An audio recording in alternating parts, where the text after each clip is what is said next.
Hace unos días, releyendo la obra Iker Casillas, La humildad del campeón, repasábamos no solamente su virtuosa carrera, sino que nadie discute el día de hoy que se trata del mejor arquero que ha tenido España en toda la historia, y que no solamente de España, sino uno de los mejores arqueros de todo el fútbol europeo. Empero, ni siquiera en su mejor momento logró ser campeón mundial con España, estuvo entre los 10 futbolistas mejor pagados. Entonces de allí viene la interrogante. ¿Existe una escala determinada por los puestos, por la labor del futbolista en la cancha para que realice sus cobros? ¿Más se paga por un número 10, como en el caso de Messi, o por un número 7, como Ronaldo, o como Mbappé, o por un número 9, como Haaland, que digamos por un defensa o por un arquero? ¿Y qué ocurre en el ámbito del derecho, cuando también existen países que, sin mencionarlo, en sus constituciones establecen una suerte de jerarquía de sus derechos fundamentales? Por eso mencionan primero el derecho a la vida como presupuesto ontológico de todos los demás derechos, a renglón seguido la libertad, y luego de la libertad mencionan el derecho al debido proceso justamente como la garantía para esa libertad. De eso hablaremos un poco el día de hoy. Soy Guido Aguila Grado y esta es la 21ª entrega de El Derecho es Redondo, los futbolistas y la doctrina del Preferred Freedoms. Sean todos bienvenidos.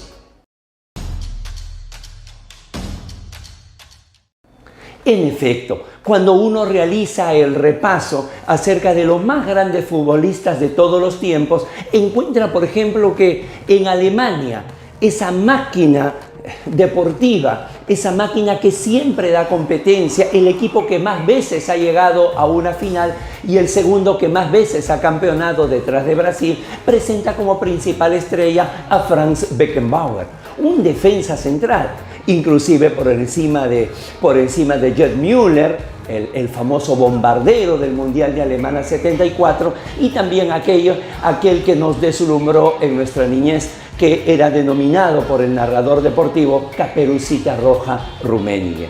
Si bien es cierto, en Argentina son excluyentes Maradona y Messi, tanto así que en el argot futbolero se habla de un dios con minúscula y de un mesías, cuando luego se repasa los siguientes quedan Ubaldo Matildo Fillol, el extraordinario arquero campeón de Argentina 78 y que privó con una tajada al último minuto de que es el Perú vaya al Mundial de México 86, y por otro lado el gran capitán también argentino Daniel Alberto Pasarela, el central más goleador de la historia.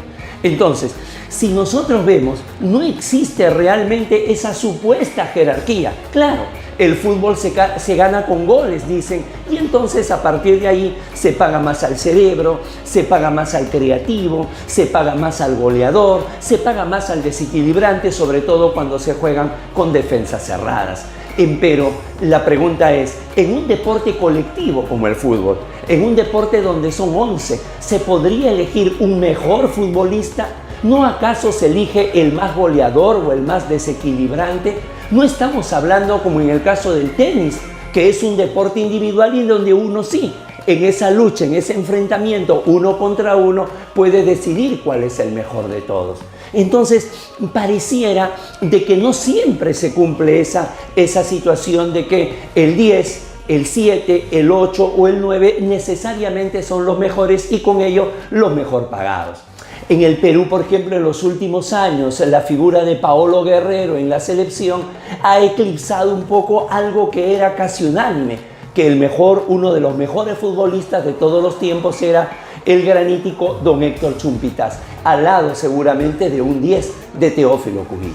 Cuando esta suerte de jerarquía que queremos hacer por determinados puestos en el fútbol la trasladamos al derecho, nos podemos encontrar que al menos en el derecho continental, en el derecho romano-germánico, el derecho que hemos heredado en Latinoamérica, se tiene que los derechos fundamentales todos son iguales, al menos en teoría.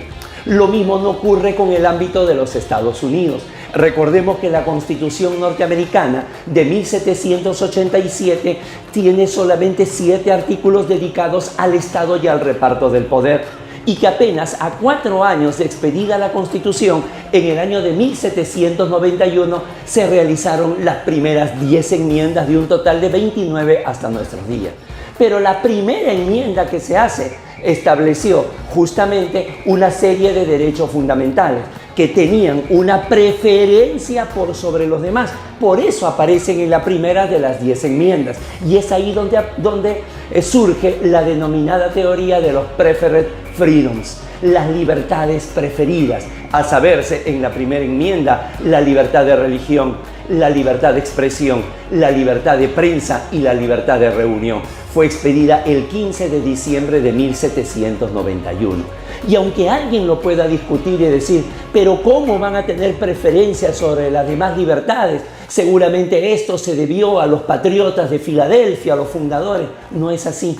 En el año de 1989, la Suprema Corte norteamericana va a fallar el caso Texas versus Johnson, a raíz de que este ciudadano, Gregory Lee Johnson, en una protesta contra la política intervencionista de Reagan, quemó en las calles de Estados Unidos una bandera.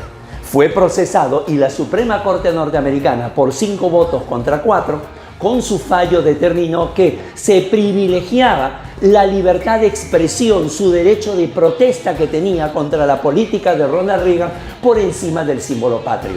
Con aquella decisión prácticamente se invalidaron las leyes que prohibían la profanación de la bandera, leyes que se daban en 48 de 50 estados.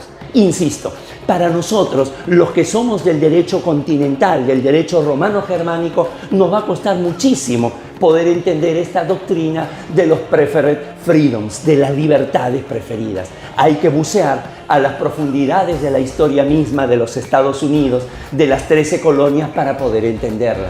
No, las 13 colonias no se dan por la población de la costa este de los Estados Unidos por aventureros, como es el caso de Sudamérica, el caso de españoles y portugueses que llegaron a ambas costas de América del Sur. No, se dieron hombres cultos, formados, empresarios, familias constituidas justamente por persecuciones religiosas, justamente porque vieron de pronto cercenada su libertad, porque Enrique VIII quiso implementar el anglicanismo de una manera absoluta.